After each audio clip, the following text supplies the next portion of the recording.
नमस्कार, मैं दुर्गेंद्र चौहान।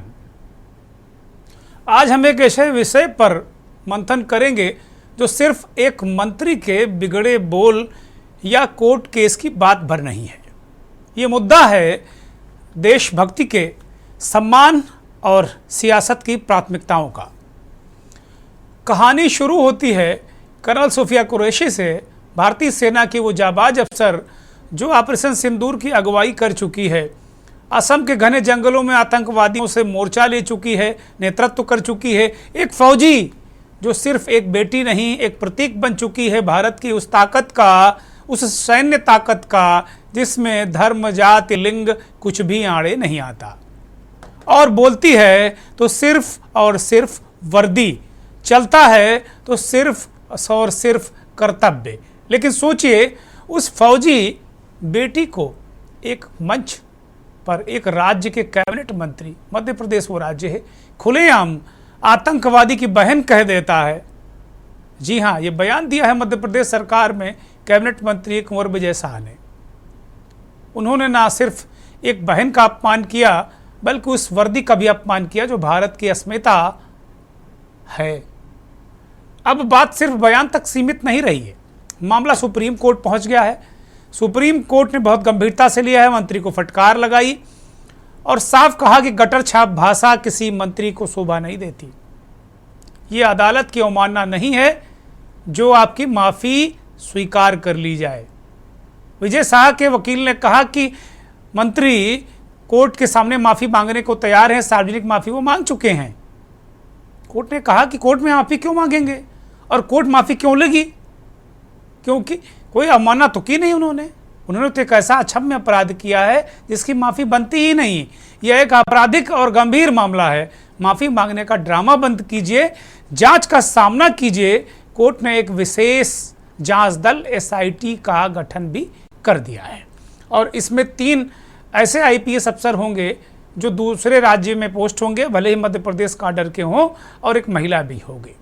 लेकिन राज्य सरकार, केंद्र सरकार और भारतीय जनता पार्टी ने सबने खामोशी ओढ़ ली है। सवाल उठता है कि क्यों अभी तक आरोपी मंत्री को नहीं हटाया गया। ये सबसे बड़ा सवाल है और आज मंथन में हम इसी सवाल का जवाब तलाशेंगे।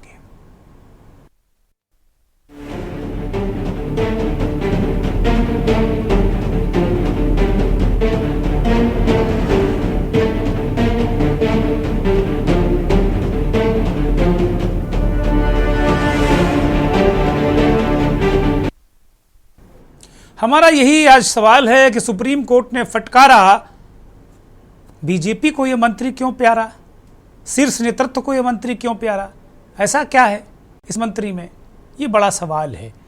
पहले मंत्री का जो पुराना बयान है उसको हम दिखाएंगे, फिर उनकी माफ़ी तराफी आपको दिखाएंगे, फिर रिएक्शंस होंगे और फिर हम इस पर चर्चा करेंगे। हर झोपड़ी और हर खोपड़ी में हलमा होना। हलमा मतलब दूसरों के लिए जीना, समाज के लिए जीना। जैसे हमारे मोदी जी समाज के लिए जी रहे, समाज के लिए जान लगा रहे, और जिन्होंने हमारी बेटियों के सिंदूर उजाड़े थे वही कटे पिटे लोगों को हमने उन्हीं की बहन भेज करके उनकी ऐसी की तैसी करवाई। एक बार मोदी जी के लिए जोरदार ताली बजाएं। मैं विजय शाह, हाल ही में मेरे दिए गए बयान से जो हर समाज की भावना आयत हुई है, उसके लिए मैं दिल से न केवल शर्मिंदा हूं, दुखी हूं, बल्कि माफी चाहता हूं। हमारे देश की वो बहन सोफिया कुरैशी राष्ट्र धर्म निभाते हुए जाति और समाज से ऊपर उठकर उन्होंने जो काम किया है वो हमारी सगी बहन से भी ऊपर सम्मानित है। हमारी सेना और हमारे सोफिया बहन के साथी जितने भी, जिन्होंने हमारी उन बहनों का बदला लेने के लिए, हिंदुस्तान का मान सम्मान रखने के लिए और हमारे विरोधियों को धूल चटाई है, मैं उनका सम्मान करता हूं। हाल के भाषण में जब मेरी इच्छा और मनसा यही थी कि मैं उनके बात को अच्छे से समाज के बीच में रखूं, लेकिन दुखी और विचलित मन से कुछ शब्द गलत निकल गए, जिसके कारण आज मैं खुद शर्मिंदा हूं और पूरे समाज से और समुदाय से माफी मांगता हूं। बहन सोफिया के और सारे मिलिट्री वालों का मैं हमेशा सम्मान करता हूं और आज हाथ जोड़ के सबसे मैं अपने आप को माफी चाहता हूं। असदुद्दीन ओवैसी का बयान है। बयान में एक रेफरेंस भी वो दे रहे हैं कि अली खान महमूदाबाद अशोका यूनिवर्सिटी के प्रोफेसर हैं। उन्होंने बहुत अपने एक ब्लॉग लिखा 8 तारीख को 6/7 की रात में भारत ने पाकिस्तान के आतंकी हमलों पर, जो आतंकी अड्डे थे उन पर हमला किया, और उसके बाद 8 तारीख को महमूदाबाद साहब एक ब्लॉग लिखते हैं, खूब तारीफ करते हैं भारतीय सेनाओं की और सोफिया कुरैशी की बात करते हैं कि ये बहुत अच्छे पहल है, लेकिन वो कहते हैं क्या ये असली चेहरा है। एक उनका जो ध्वनि एक गई कि क्या असली चेहरा है। फिर वो बुलडोजर लिंचिंग की बात करते हैं। हरियाणा की महिला, जो राज्य महिला आयोग है, उसने इसे महिलाओं का अपमान मानते हुए महमूदाबाद के खिलाफ FIR लिखने को कहा। उनके खिलाफ FIR लिखी गई और वो गिरफ्तार हो गए। एक तरफ ये दृश्य है कि एक प्रोफेसर, अगर उनका जो ये लेख, इसका तर्जुमा आप करें तो आपको समझ में आ जाएगा कि इसमें कुछ भी गलत नहीं है। इस तरह के सवाल उठते रहते हैं, लेकिन ये कहा गया कि टाइमिंग गलत है, गलत टाइम पे उन्होंने इस बात को कहा है। इससे महिलाओं का अपमान हुआ। अब इसमें महिलाओं का अपमान कहा है मुझे समझ में नहीं आया, लेकिन एक बहुत हमारी सेनाओं का, हमारी स्ट्रैटेजी का, हमारी रणनीति का, हमारी शक्ति का खूब बखान है इसमें, इनके ब्लॉग में। और ये जेल चले गए। और एक मंत्री, एक ऐसी हमारी नायक फौजी बेटी को आतंकवादियों की बहन कह रहा, वो घूम रहा है, वो तिकड़म लगा रहा है, वो सुप्रीम कोर्ट जा रहा है कि मुझे राहत दे दी जाए, माफी की बात कर रहा है। और इसमें सीधे कार्रवाई से रोका किसने है?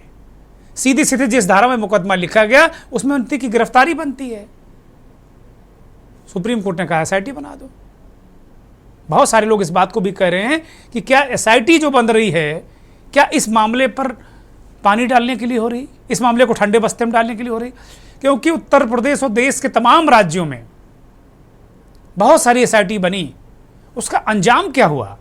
SIT इस तरह की जो चीज़ें होती हैं वो तात्कालिक रूप से किसी बहुत बड़े मामले को ठंडा करने के लिए इस्तेमाल होता है। माफ़ कीजिएगा, मेरी कोई मंशा सुप्रीम कोर्ट के द्वारा बनाई गई SIT पर कोई टिप्पणी करने की नहीं है, लेकिन एक आम धारणा यह है SIT को लेकर कि इस तरह की जो चीज़ें हैं SIT बनाई जाती है वो मामले को ठंडे बस्ते में डालने के लिए की जाती है। तो अब इसमें बचा क्या है? सीधे मंत्री को गिरफ्तार करो। अली खान महमूदाबाद गिरफ्तार हो जा रहे हैं कि टाइमिंग गलत है आपकी। आपको उस वक्त नहीं कहना चाहिए, इससे देश की महिलाओं का अपमान हो रहा है। एक प्रोफेसर, प्रकांड प्रोफेसर जेल में, सोमवार को जमानत की अर्जी लगाएगा, वो जेल में भी रातें कटेंगी, और एक मंत्री घूम रहा है। तो सवाल इस बात का यही है कि हम लोग क्यों इस चीज को नहीं समझ पाते। बहुत सारे लोग ये भी सवाल उठा रहे हैं कि अगर वो अली खान नहीं होते तो उनकी गिरफ्तारी नहीं होती। हजारों करोड़ों लाखों ट्रोल्स हैं, वो रोज गालियां देते हैं, उनका कुछ नहीं होता, उनकी कोई गिरफ्तारी नहीं होती। विपक्ष का आरोप है कि ऐसे ट्रोल सरकार और संगठन के प्रायोजित थे। तो ओवैसी ने दोनों का रेफरेंस लेकर बात की है, उसको सुनिए। मध्य प्रदेश के जो मिनिस्टर है तो बकवास बात करे ना, क्या गंदगी की बात करें, कैसा बात करते ऐसा? वो ये कोई बात करने का तरीका है क्या वो आदमी का? वो मंत्री रह के उनको मिनिमम आप उनके एक्शन लीजिए उनके ऊपर। आप जब हम इतना फख्र के साथ अपने स्पोक्स पर्सन को पूरी दुनिया के सामने बिठाते, इन उठा के उसको एक रिलीजन से जोड़ के और फिर उनके रिलीजन को मिला दिया, टेररिस्ट के बोल के, ऐसा ये कोई बात है? ये तो हाईली कंडेमनेबल चीज है ये तो। और ऐसे वक्त पे, और मैं तो सुना कि इससे पहले तो उन्होंने एक्स चीफ मिनिस्टर की वाइफ को ही कुछ बोले सो है।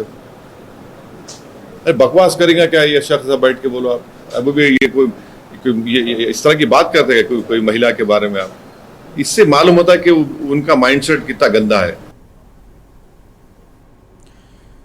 अब ओवैसी साहब कह रहे हैं कि भाई माइंडसेट कितना है, क्या है माइंडसेट, तो सबको पता ही चल गया है। ये वही विजय शाह हैं, कुंवर विजय शाह, जिन्होंने शिवराज चौहान कि पत्नी पर एक अभद्र टिप्पणी की थी और शिवराज चौहान ने धक्के मारकर अपने मंत्रिमंडल से इन्हें निकाला था, बाहर किया था। उस वक्त शिवराज चौहान मध्य प्रदेश के मुख्यमंत्री थे और उनके मंत्रिमंडल में ये मंत्री थे। 2020 में विद्या बालन एक फिल्म की शूटिंग करने बालाघाट गई थी मध्य प्रदेश की। शूटिंग चल रही थी, मंत्री जी को अचानक लगा कि विद्या बालन मेरे घर डिनर पर आए। विद्या बालन ने इनकार कर दिया। मंत्री जी की नाक का सवाल हो गया। मंत्री जी ने शूटिंग रुकवा दी, उत्पीड़ित किया, अभद्र टिप्पणी की विद्या बालन पे। जानी मानी विश्वविख्यात एक्ट्रेस, भारत की वो भी बेटी हैं। इस तरह की हरकत की, लेकिन विद्या बालन डरी नहीं, फिर उसी स्थान पर शूटिंग करके मंत्री को जवाब दिया। तो इस तरीके की जो चीजें हैं, अब मंत्री बीजेपी और सरकार का प्यारा क्यों है? क्यों प्यारा है? सबसे बड़ा सवाल है क्योंकि जो उनका विधानसभा क्षेत्र है हरदू, वो 8 बार से विधायक हैं, वो राजे रजवाड़े हैं, आदिवासी एसटी समाज से वो आते हैं। उनके पिताजी भी उनकी स्टेट थी, रॉयल फैमिली से हैं, उनकी ससुराल भी रॉयल फैमिली में है, तो उनका एक अच्छा खासा असर है। और भारतीय जनता पार्टी और सरकार को इस बात का डर है कि कहीं आदिवासी नाराज ना हो जाएं। तो क्या वोट बैंक पर हमारी किसी वीर बहन का, बहादुर सोफिया कुरैशी का सम्मान छोटा है? क्या छोटा है? और बात बात पर सेना के पीछे छिपने वाले लोग अब जबान क्यों नहीं खोल रहे हैं? बात बात पे देश का राष्ट्रवाद और देश और सेना का अपमान बताने वाले लोग अब चुप क्यों रहे हैं? जवाब क्यों नहीं देते? मध्य प्रदेश के मुख्यमंत्री मोहन यादव से जब जब मीडिया ने, प्रेस ने पूछा है, तो वो सिद्धरमैया की बात करने लगते हैं, वो राहुल गांधी की बात करने लगते हैं। पता नहीं क्या क्या हो गया है, ऐसा क्या है, क्या दिक्कत है? तो ये बहुत सारे सवालात हैं। और इस पूरे प्रकरण पे अगर आप विजय शाह के बारे में पूछिए तो कहेंगे राम गोपाल ने वेमुका सिंह के बारे में टिप्पणी की कि वो जाटव हैं, उन्होंने एयर मार्शल भारती की जात बताई कि वो यादव हैं। ठीक है, रामगोपाल ने भी वो गलती की, नहीं करनी चाहिए। फौजी की कोई जाति नहीं होती, वो भारत के सैनिक हैं, इसके अलावा कुछ नहीं है। लेकिन रामगोपाल ने आतंकवादी की बहन तो नहीं कहा, हिजबुल्लाह या हिजबुल मुजाहिदीन का भाई तो नहीं कहा। छम में उनकी बात भी नहीं है, लेकिन बहुत गंभीर मसला है। और महमूदाबाद से अगर जोड़ कर देखें, अली खां महमूदाबाद जो प्रोफेसर रहे, उनकी गिरफ्तारी ना होना, इसको भी आज एक तरीके से जोड़कर देखा जा रहा है। लेकिन मेरा आज फोकस यही है कि ये मंत्री प्यारा क्यों है। हमारे साथ भारतीय जनता पार्टी के बहुत ही वरिष्ठ नेता, ब्यूरोक्रेट भी रहे हैं, मंत्री भी रहे उत्तर प्रदेश की सरकार में, चंद्रिका प्रसाद उपाध्याय जुड़ गए हैं। बहुत स्वागत, बहुत धन्यवाद, बहुत आभार। संजीत कुमार कांग्रेस के प्रवक्ता है, हमारे साथ जुड़े हैं, आपका भी बहुत स्वागत है। मनोरंजन झा सुप्रीम कोर्ट के वकील हैं, हमारे साथ जुड़ गए हैं, बहुत स्वागत है आपका। निपुण आलम बायन राजनीतिक विश्लेषक के तौर पर अभी जुड़ेंगे हमारे साथ में, उनका भी बहुत स्वागत है। और सुमन गुप्ता जी बहुत ही वरिष्ठ पत्रकार, विश्लेषक, बहुत लंबा अनुभव है सुमन जी को, वो भी हमारे साथ जुड़ गई हैं। बहुत धन्यवाद सुमन जी, बहुत आभार आपका वक्त देने के लिए। हम आज सीधे सुप्रीम कोर्ट के वरिष्ठ अधिवक्ता मनोरंजन झा की तरफ जाएंगे। मनोरंजन, ओवरऑल अगर देखा जाए तो सुप्रीम कोर्ट ने बहुत सारी चीज़ें बिल्कुल साफ कर दी हैं। उन्होंने कहा कि भाई आप यहाँ क्यों माफ़ी मांगेंगे, कोई कंटेम्प्ट ऑफ कोर्ट तो किया नहीं आपने, आपका अपराध तो ऐसा है कि वो क्षम में नहीं है, आप जाइए सामना कीजिए। लेकिन एक आशंका जरूर मनोरंजन लोगों के अंदर है कि जो एसआईटी बनती हैं उनका असर क्या होता है, ये सभी को पता है। मनोरंजन, अनम्यूट करिए प्लीज।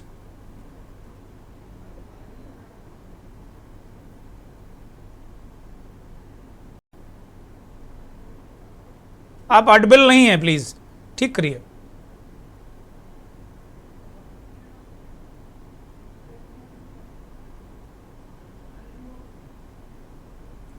मुझे लगता है कि कुछ अवरोध है।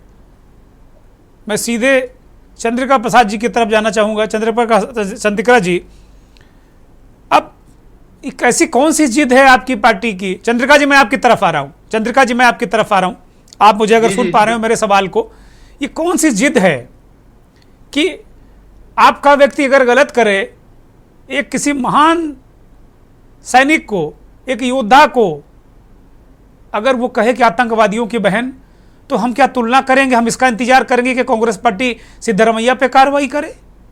हम इस बात का इंतजार करेंगे कि कांग्रेस पार्टी और नेहरू जी ने क्या क्या गलतियां की थी? क्या हम ये दलील देंगे? ये तो बहुत ही शर्मनाक है। और कोर्ट ने जब कह दिया चंद्रिका जी कि आपकी गलती अचम्य है, तो कोर्ट का इंतजार क्यों? अब हम देख रहे हैं आज सुबह से कि भारतीय जनता पार्टी के जो प्रवक्ता नेता इस बात को लेकर इस बात की आड़ ले रहे हैं कि सब मामला कोर्ट में है। अरे कोर्ट में गया क्यों? जब आपने नहीं सुनी, जब आपको फिक्र नहीं है आपके देश के सैनिक के सम्मान की, इसलिए कोर्ट में गया, इसलिए कोर्ट ने सोमोटो लिया। चंद्रिका जी।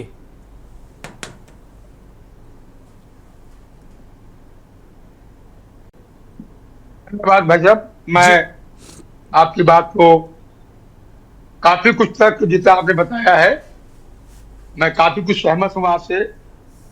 लेकिन ये बात जैसा कि आपने कहा, और मध्य प्रदेश के मुख्यमंत्री जी ने भी उस दिन कहा था मीडिया से बात करते हुए कि चूंकि कुछ समय तक मामला हाई कोर्ट में था, फिर सुप्रीम कोर्ट में गया, कि चूंकि सुप्रीम कोर्ट में गए हैं, हालांकि आज सुप्रीम कोर्ट का निर्णय भी आ गया।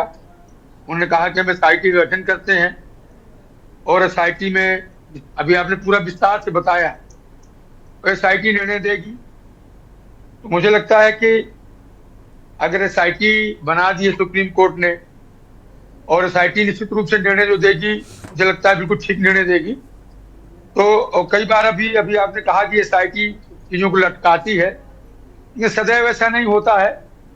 और ये जिस प्रकार से आपने कहा, बहादुर बहन है, देश का मान बढ़ाया है, वो सेना की बड़ी वरिष्ठ अधिकारी भी हैं। और मैंने उनकी प्रस्तुति उस दिन सुना था जिस दिन वो बोल रही थी भारतीय सेना की ओर से।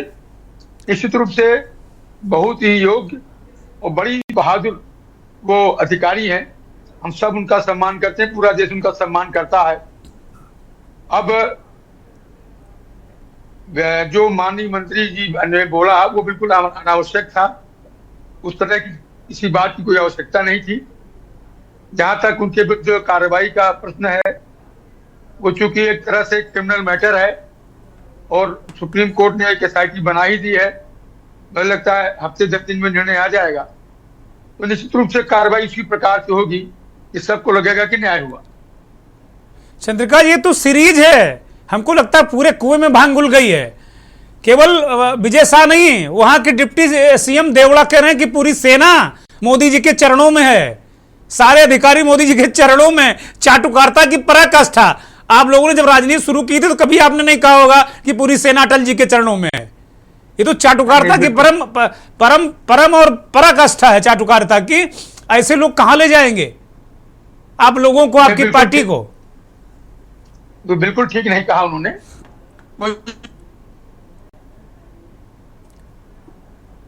चंद्रिका जी, हम आपको सुन नहीं पा रहे हैं, अवरोध है कुछ। चंद्रिका जी का ऑडियो ठीक किया जाए, कुछ प्रॉब्लम है। चंद्रिका जी अपना ऑडियो ठीक करिए।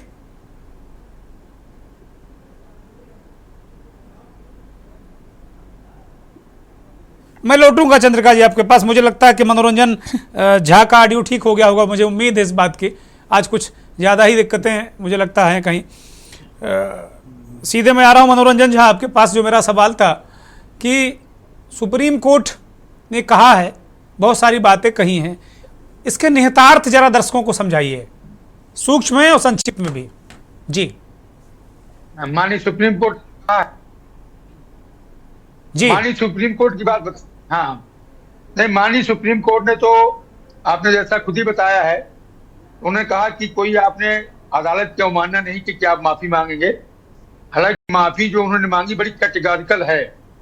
ऐसा लग रहा था जो सुप्रीम कोर्ट ने की ध्वनि निकल रही थी कि शायद माफी उन्होंने ऐसा करके मांगा होगा यदि मेरी बात से किसी को ठेस पहुंची हो। अभी मैं आपने सुनाया तो ऐसा लगा कि उन्होंने ऐसा नहीं मांगा, उन्होंने सीधे सीधे माफी मांगा है कि मुझसे गलती हो गई और मैंने गलत बोला, ऐसा करके माफी मांगा। अभी हम लोगों ने आप ही के चैनल पर सुना है। तो ठीक है, ठीक है, मैं एक बार जरा मनोरंजन झा सुप्रीम कोर्ट के वकील हमारे साथ जुड़े हैं, उनकी तरफ जाते हैं। मनोरंजन, SRT चंद्रिका जी मैं आता हूँ, आपकी आवाज़ अभी हमारे लोग टेक्निकल लोग ठीक करेंगे, कुछ अवरोध है, दर्शक सुन नहीं पा रहे हैं। मनोरंजन के पास जाता हूँ। मनोरंजन, अगर मेरी आवाज़ आपको मिल रही हो तो आप मेरा ये सवाल लें कि सुप्रीम कोर्ट ने जो कुछ आज कार्रवाई की या जो कुछ निर्देश दिए, गाइडलाइंस दी, जो कुछ कहा, वो जो भी आप ला कानून की भाषा में जो कुछ हो वो, उसके संदेश क्या हैं, और एसआईटी को लेकर जो मन में लोगों की शंका है उसे हम किस तरीके से देखें? मनोरंजन,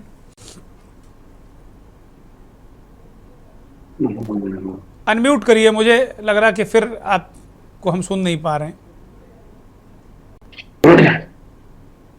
बोलिए।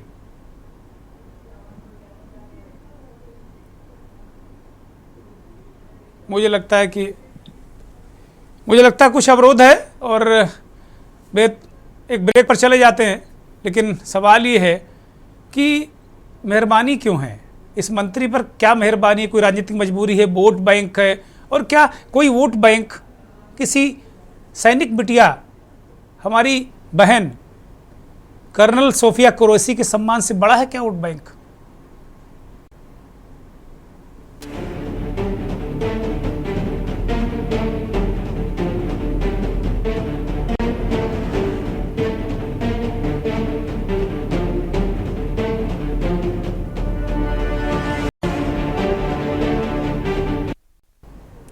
सुप्रीम कोर्ट ने फटकारा, फिर भी मंत्री बीजेपी को क्यों प्यारा? आज इसी पर हम चर्चा कर रहे हैं।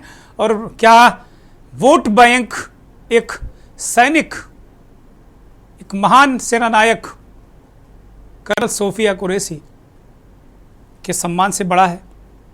ये बड़ा सवाल, इसी को आज हम इस पर चर्चा करें। सुप्रीम कोर्ट ने बहुत फटकार लगाई, मंत्री को किसी प्रकार का कोई रिलीफ नहीं दिया, उनकी माफ़ी तराफी को स्वीकार नहीं किया। ये बड़ा घटनाक्रम है।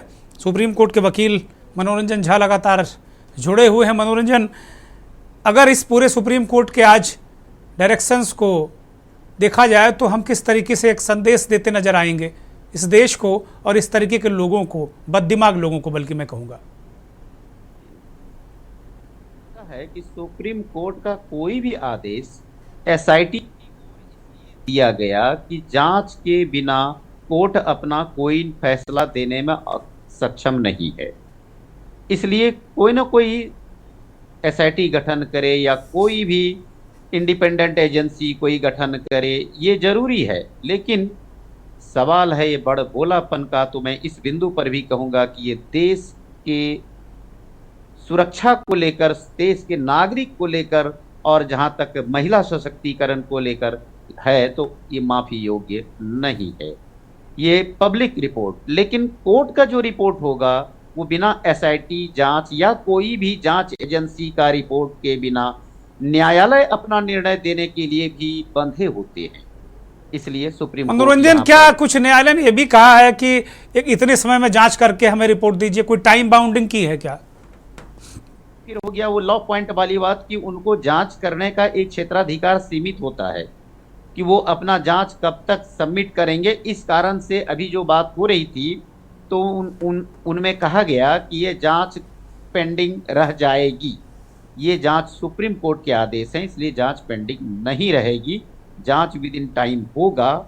ये एटलिस्ट जो जांच एजेंसी के ऊपर सौंपी जाती है, जो उसमें अधिकारी लोग, retired person, quality full person को लगाया गया, तो वो जांच कर रिपोर्ट सबमिट करेंगे और इस पर फिर कोर्ट का एक्शन प्लान आए।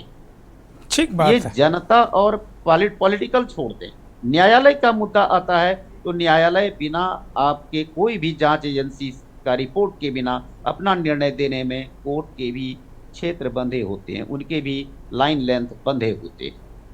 इसलिए यहाँ पर सुप्रीम कोर्ट की बातों पर लोगों को थोड़ी बहुत शक की गुंजाइश आ जाती है। नहीं, लेकिन अगर इस पूरे मामले में देखें तो सरकार, मध्य प्रदेश की सरकार मतलब कहीं कोई कॉग्निजेंसी नहीं लेती। जबलपुर हाईकोर्ट जो इसको संज्ञान में लेता है, उसके बाद जैसी एफआईआर कही जाती है वो लिखी नहीं जाती। डे वन से इस मामले को बचाने की कोशिश की जा रही है, मंत्री को टालने की कोशिश की जा रही है।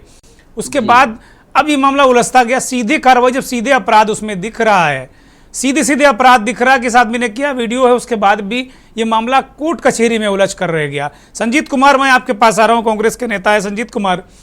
जी। इस तरीके के बहुत सारी दलीलें भारतीय जनता पार्टी के लोग देते हैं। जब आप विजय शाह की बात करते हैं तो वो सिद्धरमैया की बात करने लगते हैं।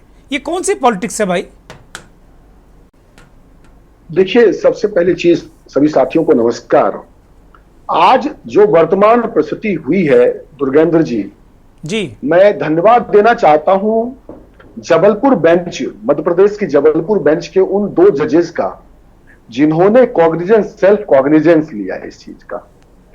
दुर्गेंद्र जी, कल्पना करिए यदि वो 2 जज अगर कॉग्निजेंस नहीं लेते तो शायद विजय शाह सुप्रीम कोर्ट में एप्लीकेशन वो फाइल नहीं करते जी, और सुप्रीम कोर्ट में फाइल नहीं करते तो शायद ये आज सुप्रीम कोर्ट के जो जज महोदय हैं, ये बातें आज जस्टिस सूर्यकांत ये बातें आज नहीं कह पाते। मेरा आशय ये कहने का है कि देश के अंदर विजय शाह ऐसे लोग बहुतेरे भरे पड़े हैं। सौभाग्य की बात है कि विजय शाह के ऊपर जबलपुर बेंच की नजर पड़ गई और आज विजय शाह आए जुडिशियल सुपरविजन के अंदर है। दुर्भाग्यपूर्ण विजय शाह के लिए मैं कह रहा हूं कि वो चले गए सुप्रीम कोर्ट और सुप्रीम कोर्ट ने कहा कि ये माफी आपने मुझसे डिफेम नहीं किया है, आपको इस बात के लिए सजा मिलनी ही चाहिए। हद तो तब हो गई जब 4 घंटे के अंदर एफआईआर दर्ज करने के लिए कहा और एक फूहड़ सी एफआईआर की कंटेंट लेकर के जबलपुर हाईकोर्ट चले गई वहां के डीजीपी, और पुनः बेंच ने कहा कि आपको फिर से एफआईआर दर्ज करना पड़ेगा, तो फिर से कंटेंट लिखा गया उसको। मेरा कहने का आशय यह है कि एक सत्ता जब बचाना चाहती है तो किस प्रकार के उदाहरण आपके सामने होते हैं, वो विजय शाह इसके जीता जागता उदाहरण है। ये ऐसा उदाहरण एक नहीं है भारतीय जनता पार्टी के अंदर। भारतीय जनता पार्टी के अंदर एक और उदाहरण मैं देता हूं आपको। कपिल मिश्रा दिल्ली दंगे के अभियुक्त हैं। राउज एवेन्यू कोर्ट ने उनको माना कि प्रामा फेसी कॉग्निजेंस है इनके खिलाफ और उनके खिलाफ मुकदमा दर्ज हुआ। और हैरानी होगी दुर्गेंद्र जी आपको कि उसी मुलजिम को बचाने के लिए दिल्ली पुलिस ने रिवीजन फाइल किया और वो स्टे भी हो गया मामला। क्यों हुआ? क्योंकि वो मंत्री है, इसीलिए कानून जो है उनके पक्ष में जाएगा और कपिल मिश्रा को स्टे मिल गया। मंत्री आज भी दिल्ली सरकार में वो मंत्री है। मैं तीसरा उदाहरण देना चाहता हूं दुर्गेंद्र जी। बृजभूषण शरण सिंह ना जाने क्या क्या कुछ नहीं कहा उस पहलवान बेटी के खिलाफ, क्या क्या नहीं कहा, और वो आज भी भारतीय जनता पार्टी में बने हुए हैं। दबाव पड़ा तो केवल उनकी टिकट काट करके उनके बेटे को दे दिया गया। ठीक है, मेरा आशय यह कहने का है कि भारतीय जनता पार्टी के अंदर यह कल्चर है। आप जितनी मर्जी उनको पाठ पढ़ाइए, जब जब उनके हाथ मौका लगेगा तो हिंदू मुस्लिम के ऊपर उनकी जुबान फिसल ही जाती है। ये जुबान फिसलती क्यों है? क्या कारण है कि भारतीय जनता पार्टी के लोगों की जुबान फिसलती है? दुर्गेंद्र जी, आप रोजाना की जिंदगी में अगर आप ऐसे कर्म करेंगे ना तो कुछ न कुछ तो रोजाना की आदत पड़ जाती है। तो भारतीय जनता पार्टी के कार्यकर्ताओं की आदत है, ये आदत है। अगर एफआईआर दर्ज होने लगे ना तो भारतीय जनता पार्टी के कार्यकर्ताओं की एक भी कार्यकर्ता ऐसा नहीं बचेगा जिन्होंने आज तक कोई बदतमीजी नहीं किया हो और किसी और समुदाय के लोगों के साथ उन्होंने बदतमीजी की भाषा नहीं किया। अभी आदरणीय उपाध्याय जी थे, उन्होंने एक बार भी ये नहीं कहा कि मंत्री जी को उनको इस्तीफा देना चाहिए। क्यों? क्योंकि नैतिकता शब्द अब भारतीय जनता पार्टी के अंदर बची नहीं। नैतिकता, देखिए एसआईटी गठित हो गई है, उपाध्याय जी ने कहा कि 10 दिन में ये रिपोर्ट भी आ जाएगी, लेकिन क्या आपके खिलाफ मुकदमा दर्ज हो गया, आप जुडिशियल कस्टडी में जा सकते हैं और आप मंत्री होकर के आप मंत्री पद से इस्तीफा नहीं, वो दलील दे रहे हैं, वो दलील दे रहे हैं संजीत कुमार। भारतीय जनता पार्टी के लोग दलील दे रहे हैं केजरीवाल मुख्यमंत्री बने रहे बड़े दिनों तक जेल के अंदर, वो दलील दे रहे हैं। तो अब इसकी चिंता नहीं है कि सैनिक बिटिया का अपमान हुआ, वो करें ये भी जेल में था, ये भी जेल में था, इसलिए हम भी जेल जाने तक छोड़ेंगे नहीं पद, जेल के अंदर भी पद बनाए रखेंगे अपने पास, ये चल रहा है। यही चीज मैं दुर्गेंद्र जी मैं आपसे कहना चाहता हूं कि सीआरपीसी की धारा 197 में सेक्शन फॉर प्रोसिक्यूशन है। कोई भी पब्लिक ऑथोरिटी जो पब्लिक पद पर है उनके खिलाफ प्रोसिक्यूशन स्टार्ट करने के लिए आपको सैंक्शन लेना जरूरी है। दुर्भाग्यपूर्ण स्थिति है कि आनन फानन में दिल्ली पुलिस ने केजरीवाल के खिलाफ गिरफ्तारी की, उन्होंने भी ढिठाई अपनाया और उन्होंने इस्तीफा नहीं दिया, उनको नैतिकता। ठीक है, मैं संजीत आता हूं। संजीत, मैं आपके पास लौटूंगा। आपने एक सीरीज बताई कि भाई कपिल मिश्रा है, फला है, ढिका।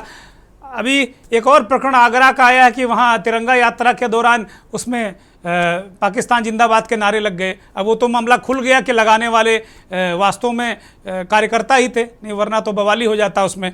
इसी तरीके के बहुत सारे चीज़ें चल रही हैं, लेकिन आज फोकस इसी पर कि किस तरीके से देश में एक नैरेटिव सेट हो रहा है। और हमारे साथ मेजर संतोष भंडारी भी जुड़ गई हैं, बहुत स्वागत, बहुत धन्यवाद। आप पूर्व सैन्य अधिकारी हैं और समाज के लिए बहुत सारा काम करती हैं। और हमारे साथ दीप्ति जी जुड़ गई हैं, सुप्रीम कोर्ट के वकील हैं, वो भी बहुत हमारे साथ जुड़ी हैं। मैं सीधे निपुण आलम बायन साहब के पास जाऊंगा, राजनीतिक विश्लेषक के तौर पर जुड़े हैं, काफ़ी देर से इंतजार कर रहे हैं। निपुण जी, ये जरा समझाइए कि भाई इतना मोहब्बत क्यों, या जिद कर लेती है बीजेपी की, ठीक है चिल्लाते रहो, फिर अब हम कहेंगे तो सही है, और अगर आप कह रहे हो एविडेंस हैं, पब्लिक में बोले हैं, एक सैनिक का अपमान हुआ, सेना का अपमान हुआ है, और यही नहीं सीरीज है, एक विजय शाह कहते हैं, फिर देवड़ा कहते हैं कि मोदी जी के चरणों में पूरी सेना है, फिर छोटे मोटे छोट भैया टाइप की एक सीरीज लगा दी। तो क्या भारतीय जनता पार्टी के अंदर ये एक होड़ लग गई है कि साहब जितना खराब और गंदा बोलो आपको उतना ही माइलेज मिलेगा? अभी चंद्रिका जी के बारे में संजीत कह रहे थे, चंद्रिका जी अपनी मर्यादा रखते हैं, बड़े पुराने नेता हैं, बहुत सारी चीज़ें चाह कर भी वो नहीं कह पाते, तो वो इस ज़माने के नेता नहीं हैं, पुराने ज़माने के नेता हैं। लेकिन इसको लेकर हम क्या समझें कि बिल्कुल जिद पे अड़ी कि नहीं हम हटाएंगे नहीं, सुप्रीम कोर्ट भी लताड़ेगा, हाई कोर्ट भी ऐसी तैसी करेगा, लेकिन हम हटाएंगे नहीं, ऐसी कौन सी, इनसे फायदा क्या होने जा रहा है भारतीय जनता पार्टी को? बीजेपी के मामले हाई कोर्ट जाता है, सुप्रीम कोर्ट जाता है, और तब भी बीजेपी कोई एक्शन नहीं लेती है। तो बीजेपी के हम ये कह सकते हैं कि वो ये चाहती है कि आपका जो कानूनी कार्रवाई है, जो न्यायिक प्रक्रिया है, हम उसके बीच में ना आए, और न्यायपालिका की जो प्रक्रिया का पालन होगा फिर उसके तहत जाएंगे। इसमें तो कोई बात नहीं। निपुण जी, मैं एक सेकंड के लिए आपको रोक रहा हूं। आप न्यायिक प्रक्रिया में कोई बीजेपी तो नहीं चली गई कि भाई साहब हमारे मंत्री को हम लेकर आ रहे हैं न्यायिक प्रक्रिया में अपनाइए? आपने जब कोई कार्रवाई नहीं की तो हाई कोर्ट ने सुमोटो ले लिया, स्वतः संज्ञान ले लिया, तो आप उसकी आड़ ले रहे हैं।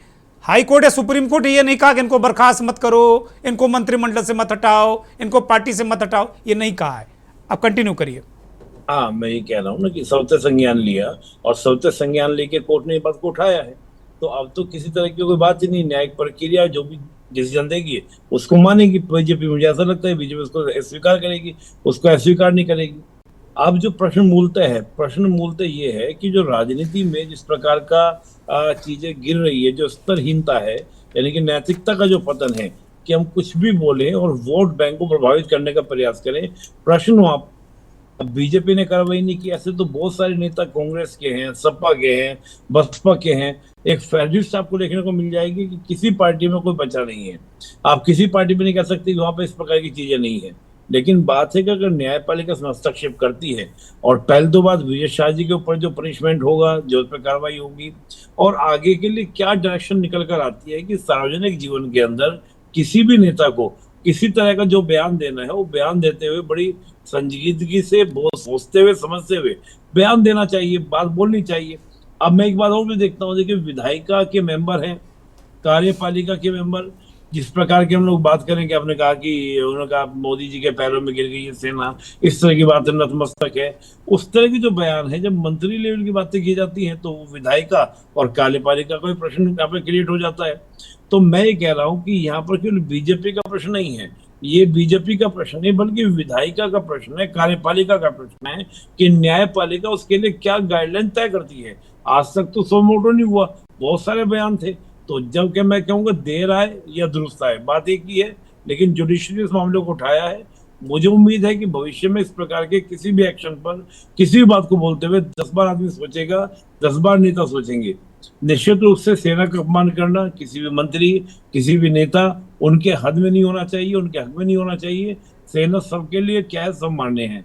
लेकिन यहाँ पर अगर राजनीतिक रूप से हम देखें कि एक माइलेज लेने का, लाभ लेने का जो प्रयास होता है, वो भी नहीं होना चाहिए। जो दूसरी पार्टियों में भी क्या ना, हमाम में सब नंगे हैं, वो वाली कंडीशन आपको देखने को मिलेगी। नहीं, हम ठीक है, निपुण मैं सहमत हूं कि हमाम में सब नंगे हैं, लेकिन party with difference, Bharatiya Janata party यही कहकर सत्ता में आई है कि हम दूसरों से अलग हैं, हमारा चाल चरित्र चेहरा अलग है।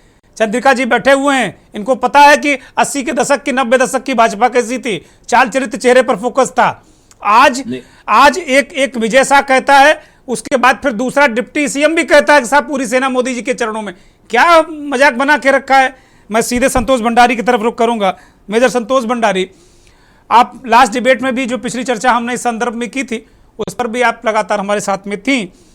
अब मसला सुप्रीम कोर्ट में चला गया है, क्या इतना लिंगारान सारी चीजों को करने की जरूरत है? बात बात पर जो सेना के पीछे छिपने वाले लोग एक मंत्री को नहीं कार्रवाई कर रहे हैं, और जो डिप्टी सीएम है उसकी तो बात ही कोई नहीं कर रहा, वो नेपथ्य में चला गया, वो बच गया। संतोष भंडारी अनम्यूट करिए। जय Hind. Can you hear me? Yes please. नमस्कार सभी को। तो दुर्गेश जी, ये देश का बहुत बड़ा दुर्भाग्य है। मैंने पहले भी कहा था कि सेनाओं के साथ में इन्होंने राजनीति शुरू कर दी है, और ये बेलगाम जो सत्ता में बैठे हुए लोग हैं, बेलगाम हो चुके हैं। इनको ये नहीं पता चलता है कि हमने क्या बयानबाजी करनी है। इस वक्त देश में एक युद्ध काल की स्थिति बनी हुई थी, और उस वक्त में ये कर्नल सोफिया कुरैशी के लिए इतने गंदे शब्द जो इनके मंत्री जी ने इस्तेमाल किए थे, ये मिस्टर विजय शाह जो हैं, ये बहुत ही शर्मनाक घटना थी। और मेरा तो मानना ये है कि इनको नैतिकता के आधार पर स्वयं ही पहले तो इस्तीफा दे देना चाहिए था, और या इनकी सरकार को इस मामले में संज्ञान लेना चाहिए था। लेकिन दुर्भाग्य की बात यह है कि देखिए, कोर्ट तक पहुंचना पड़ रहा है। इसका मतलब ये है कि भारतीय जनता पार्टी के राज में इन्होंने इतना अपने आप को बेलगाम कर दिया है कि इन्हें कोई फर्क नहीं पड़ता है। सेना के अधिकारियों को या सेना के किसी भी, फॉर दैट मैटर, किसी भी रैंक के सिपाही को भी अगर ये देश में गाली दी जाती है तो ये बहुत ही दुर्भाग्यपूर्ण और बहुत ही शर्मनाक घटना है। तो अभी हम तो चलो, मुझे आज थोड़ा ये अच्छा लगा है कि कम से कम माननीय सुप्रीम कोर्ट ने इन पे जो भी अभी केस बनता है बनेगा, और उन्होंने स्ट्रिक्टली इस पर संज्ञान लिया है। लेकिन कहना ये है कि यहाँ तक जाने की नौबत क्यों पड़ती है? बड़ा सवाल ये मेजर जी, यहाँ तक जाने की नौबत ही नहीं पड़नी चाहिए। ये मोदी जी को देखना चाहिए, सरकार को देखना चाहिए, इनके जो भी चीफ मिनिस्टर है ये उनको देखना चाहिए था कि कैसे ये इतनी घटिया बयानबाजी यहाँ पर कर रहे हैं। तो इसमें क्या होता है कि सैनिकों का मनोबल टूटता है, और क्या संदेश देना चाह रहे हैं? ये बहुत ही शेमफुल एक्ट था। जी सुरुथी हमारे साथ सुप्रीम कोर्ट के वकील जुड़ी हुई हैं। सुरुथि, अभी दूसरे सहयोगी सुप्रीम कोर्ट के वकील जुड़े हुए मनोरंजन झा, उन्होंने कहा कि नहीं, सुप्रीम कोर्ट ने चूंकि संज्ञान में लिया है इसलिए चीज़ें एक टाइम बाउंड होंगी। बार बार इस तरीके की जो चीज़ें होती हैं, सवाल ये है कि सुप्रीम कोर्ट तक जाना पड़ा तो जाहिर सी बात है कि विधायिका ने अपनी जिम्मेदारी को नहीं निभाया, तब न्यायपालिका की तरफ जाना पड़ा। तो ये तो बड़ा ही अजीब और दुर्भाग्यपूर्ण स्थिति है इस देश में कि एक आदमी सेना को कहे एक सैन्य अधिकारी को आतंकवादियों की बहन कहे, उसको खुलेआम, वो मिनिस्टर है, पावरफुल है, वोट बैंक है, आदिवासियों का नेता है, इसलिए वो छोड़ा जा रहा है। और दूसरा, अली खान महमूदाबाद, वो अपने ब्लॉग में लिखते हैं, तारीफ़ करते हैं, 8 तारीख को उनका ब्लॉग होता है, प्रोफेसर हैं, सारी चीज़ें हैं। वो अंत में कहते हैं कि भाई एक तरीके का अगर सोफिया कुरैशी को आप चेहरे के रूप में लाए, बहुत अच्छी बात, वेल एंड गुड, लेकिन बुलडोजर मत चलाइए, लिंचिंग मत करिए।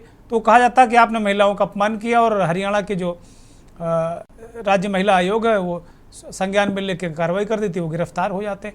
एक ही देश में एक ही तरीके के मामले दो कैसे हो सकते? कानून क्या कहता है इस संदर्भ में? श्रुति।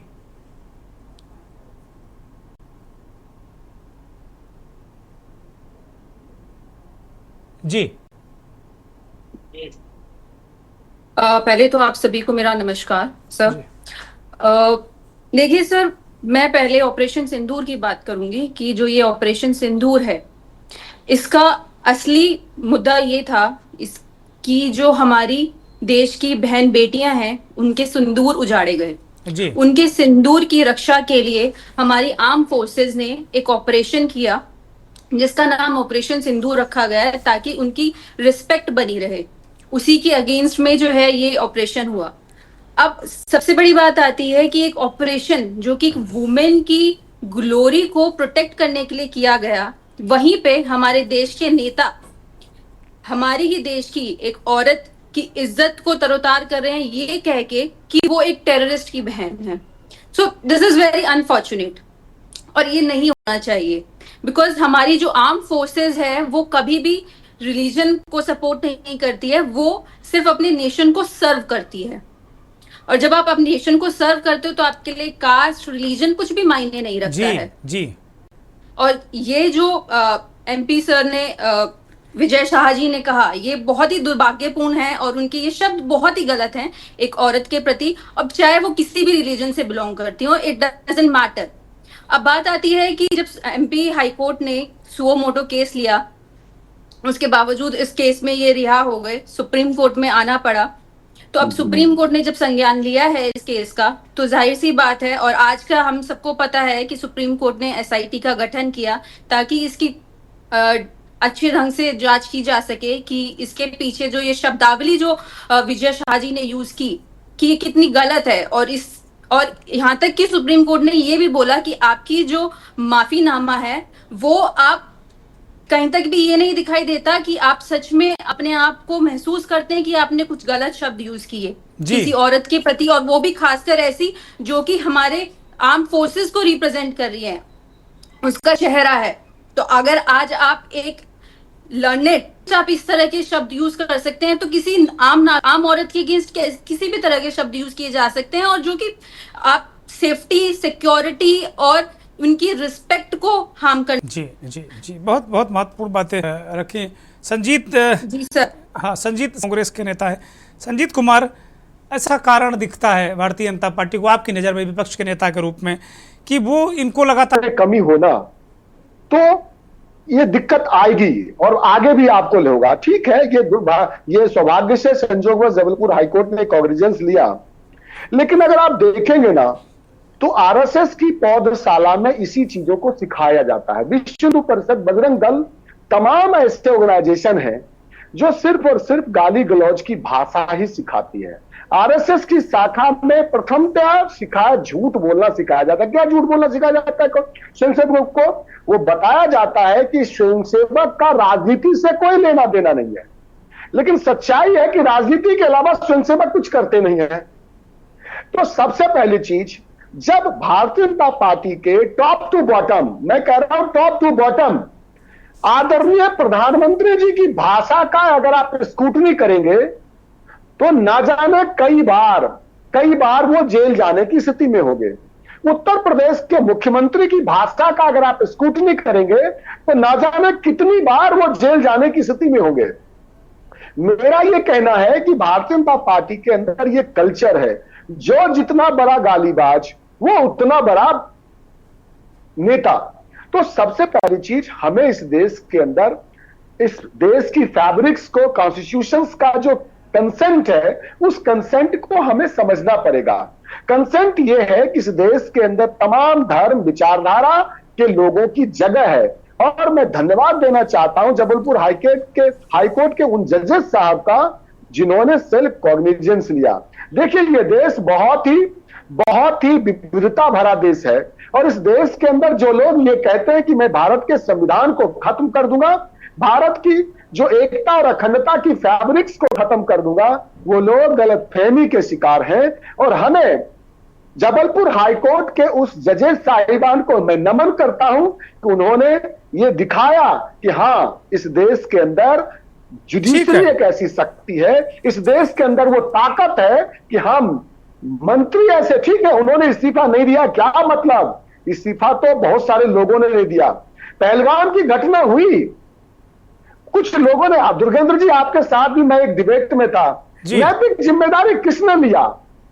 पुलवामा की घटना हुई, किसने नैतिक जिम्मेदारी ली? तो भारतीय जनता पार्टी के अंदर नैतिकता की राजनीति में नैतिकता थोड़ा सा बड़ी खोजबीन का विषय है। चंद्रिका प्रसाद उपाध्याय जी कुछ रिएक्ट करना चाहते हैं। उपाध्याय जी बोलिए कृपया। ऐसा दुर्जन जी कि आपने जो विषय उठाया था वो एक सैनिक या सेना के अधिकारी के अपमान को लेकर के था, लेकिन हमारे जो कांग्रेस के मित्र हैं वो सीमा से बाहर जा रहे हैं, अनावश्यक बातें कर रहे हैं। बिल्कुल आरएसएस पर अटैक कर रहे हैं, वो मोदी जी पर अटैक कर रहे हैं, और कांग्रेस जैसी घटिया पार्टी के वो नेता है उसके बारे में उनका ध्यान नहीं है। अभी पुलवामा पर पूछ रहे हैं कौन जिम्मेदार, इंदिरा गांधी जी की हत्या हुई थी, कौन जिम्मेदार था, किसका लेफ्ट था? इस प्रकार की घटनाओं के लिए ऐसी बातें नहीं करना चाहिए, गंभीरता से बात करना चाहिए। ये लोग बराबर, जब पहले वहां पहलगाम से पहले पुलवामा हुआ और पुरी हुआ, उस पर भी सबूत मांगते रहे, जब सर्जिकल स्ट्राइक हुई। मैंने कांग्रेस पार्टी गैर जिम्मेदारी की सीमा के बाहर चली जाती है, और अभी भी लगातार वो विजय शाह का जो विषय है उस पर तो बोल ही नहीं रहे। और संघ बड़ा खराब है, भाजपा बड़ी खराब है, इस देश की जनता ने इनको निकाल कर बाहर बैठा दिया है। और अभी आप देखते रहिएगा, कांग्रेस कभी सत्ता में नहीं आएगा, इनका यही हाल बना रहा। आप नहीं तो क्या चंद्रिका जी, अच्छी बात है, अगर इन्होंने ऐसा नहीं किया होता तो आप सत्ता में नहीं होते। जाहिर सी बात है कि हाँ, कि इन्होंने बहुत खराब काम किया होगा, तभी आप लोगों को जनता ने सौंपा कि आप आ जाइए। लेकिन क्या आपको इसलिए सत्ता दी थी कि जो हमारी बेटी बहन जो सीमा में सुरक्षा में अपनी प्राण न्यौछावर करने के लिए हो, उसको गालियां दी जाएं इस देश में, ये कहा जाए कि सारी सेना नरेंद्र मोदी के चरणों में है, क्या इसलिए आपको सत्ता दी गई है? क्या ऐसी बेकार की बातों को कोई सपोर्ट नहीं करता पार्टी में, लेकिन चूंकि मामला अदालत में है और सुप्रीम कोर्ट ने बड़े निर्णय ले लिए हैं और बहुत जल्दी फैसला आ जाएगा, आप देखेंगे। मैंने पहले भी कहा कि आप संतुष्ट होंगे उन फैसलों से, लेकिन तो आप लोगों ने क्यों एक्शन नहीं लिया? चंद्रिका जी, आप तो बहुत सीरियस व्यक्ति हैं, आप ब्यूरोक्रेट भी रहे, मिनिस्टर भी रहे, बहुत अच्छा काम आपने किया है। आप लोगों ने संज्ञान क्यों नहीं लिया पहले कि आराम से जाने दो सुप्रीम कोर्ट, कानूनी विवाद में फंसने दो, आराम से मामला ठंडा हो जाएगा? क्या इसका इंतजार करते रहे आप लोग और मामला सुप्रीम कोर्ट में चला गया? चंद्रिका जी, आपको ध्यान होगा हाई कोर्ट ने उसी दिन संज्ञान ले लिया और तत्काल एफआईआर भी कराई। एफआईआर को उन्होंने, भाई आप लोगों ने नहीं कराई ना, हाई कोर्ट ने कराई ना, तो उसमें आपकी मेहरबानी नहीं है, आपकी पार्टी, आपकी सरकार, आपके नेता की मेहरबानी नहीं है, सुप्रीम कोर्ट हाई कोर्ट की मेहरबानी है। चंद्रिका जी, हाँ जी बिल्कुल बिल्कुल, दोबारा एफआईआर कराई, उसके बाद मामला सुप्रीम कोर्ट गया। और दोबारा किस लिए कराई आपको पता ही है कि उसमें अपराधी नहीं लिखा था। इतनी महान पुलिस है मध्य प्रदेश की कि नामजद करने के बाद अपराध नहीं लिखा था कि इन्होंने क्या किया, सेना की बिटिया को गाली दी, ये लिखा ही नहीं, क्योंकि दस्तावेज बन जाएगा तो जीवन भर विपक्ष दिखाता रहेगा आईना कि तुम मत बात करो भाई, तुम तो बहन बेटियों को गाली देते हो, वो भी फौजी बिटिया को गाली देते हो।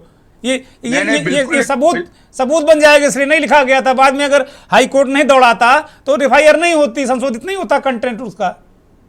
बिल्कुल लिखना चाहिए था, वही लिखना चाहिए था जो घटना थी। मैं बिल्कुल आपसे सहमत हूँ। अब चूंकि सुप्रीम कोर्ट में मामला चला ही गया है और मोहन यादव गजब व्यक्ति हैं, उन्होंने इतने बड़े मामले की जांच वहां के इंस्पेक्टर को दे दी, एसएचओ जांच कर रहे हैं। जब हाई कोर्ट ने पूछा कि भैया कौन जांच कर रहा, सुप्रीम कोर्ट ने पूछा भाई साहब कौन जांच कर रहे, बोले दरोगा जी जांच कर रहे हैं। गजब है, टीआई साहब जांच कर रहे हैं, टाउन इंस्पेक्टर जांच कर रहे हैं, इतने हाई प्रोफाइल मामले। इसका मतलब कि सरकार की मंशा, मध्य प्रदेश मुख्यमंत्री और वहां सरकार की मंशा सैनिकों के प्रति साफ नहीं थी, सेना अधिकारी के अपमान के प्रति साफ नहीं थी, उनको चिंता थी अपने वोट बैंक की। चंद्रिका जल्दी कंप्लीट करें, मैं संतोष भंडारी को लूंगा इसमें जल्दी से। मैं खत्म करता हूं। हमारे बड़े वरिष्ठ वकील लोग यहाँ बैठे हैं सुप्रीम कोर्ट के, वो बात कहेंगे, लेकिन मैं इतना कहना चाहता हूँ कि आईओ इंस्पेक्टर ही होता है, चाहे कोई प्रकरण होता है, उसका जो इन्वेस्टिगेशन ऑफिसर होता है वो इंस्पेक्टर ही होता है। इसलिए इसमें कोई गलती नहीं थी कि दरोगा आपको भी पता है और हमने भी बहुत 20 साल 25 साल रिपोर्टिंग की है स्टेट होम की, मुझे ये पता है कि आईओ इंस्पेक्टर होता है, लेकिन एसआईटी फिर क्यों बनी? ये लोग क्यों जांच करेंगे? फिर जैसा मामला वैसा आईओ। अगर दहेज उत्पीड़न का मामला होता है डिप्टी एसपी आईओ होता है, बिल्कुल, फिर दरोगा आईओ नहीं होता है। बहुत सारे जैसा मामला वैसा ही मसला होता है। अब दरोगा की क्या हैसियत कि मंत्री के खिलाफ वो चार्जशीट लगाएगा? मुझे तो नहीं लगता कि आईपीएसओ की भी कोई हैसियत होगी, या कोई आईपीएस जो बनाएंगे एसआईटी में उनकी कोई हैसियत होगी जो करेंगे।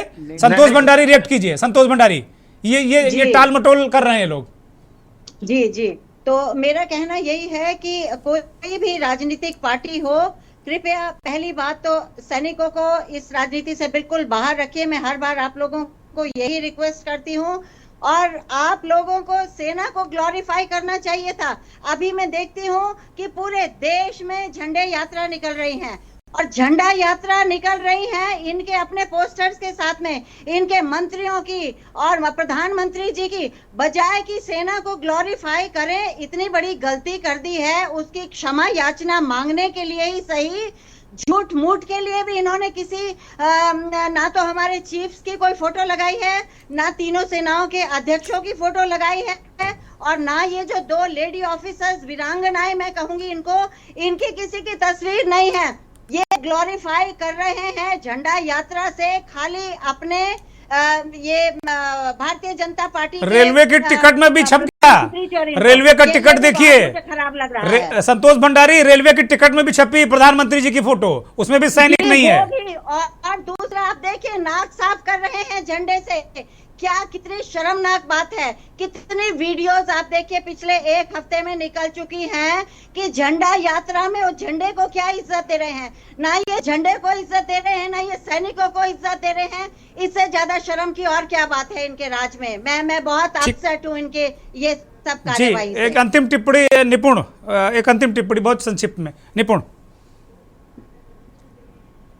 नहीं, देखिए, मैं कहूंगा कि सेना का अपमान किसी तरीके से देश नहीं स्वीकार करेगा, लेकिन मैं कहूंगा कि जब एक न्यायिक प्रक्रिया प्रारंभ हो गई है तो उनको न्यायपालिका का प्रतीक्षा करना चाहिए और उम्मीद करनी चाहिए कि न्यायपालिका भविष्य में इस प्रकार की कोई टिप्पणी करे तो उसके लिए दिशा निर्देश हो और बकायदा उसके लिए विधायिका के द्वारा लॉ बनाया जाए, ताकि कोई भी पार्टी इस प्रकार का बयान ना दे।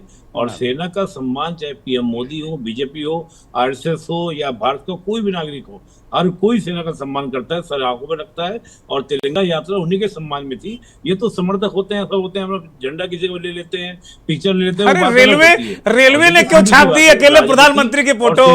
निपुण, उसमें कम से कम करना सोफिया कुरैशी की नहीं तो तीनों सेनाओं के लोगों की फोटो छप जाती। उसमें भी जय हिंद करते हुए मोदी जी छपे हुए हैं। ये कार्यकर्ताओं ने तो नहीं छापी, रेलवे कार्यकर्ता नहीं चलाते, सरकार चलाती है उसको। बहुत शुक्रिया मेजर संतोष भंडारी, चंद्रिका प्रसाद उपाध्याय, संजीत कुमार, दोनों हमारे जो सुप्रीम कोर्ट के वकील जुड़े हुए थे, सुरुथी और मनोरंजन, निपुण, सुमन गुप्ता जी, बहुत धन्यवाद सभी का।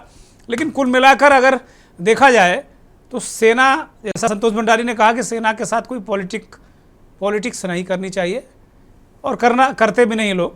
लेकिन आमतौर पर कुछ जो सिरफिरे लोग होते हैं वो अजीब से बयान दे देते हैं।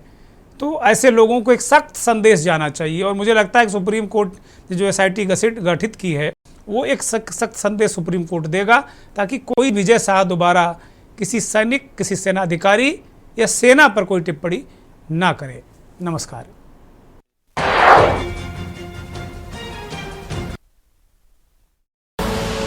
आप देख रहे हैं के न्यूज़, खबरों का सारथी।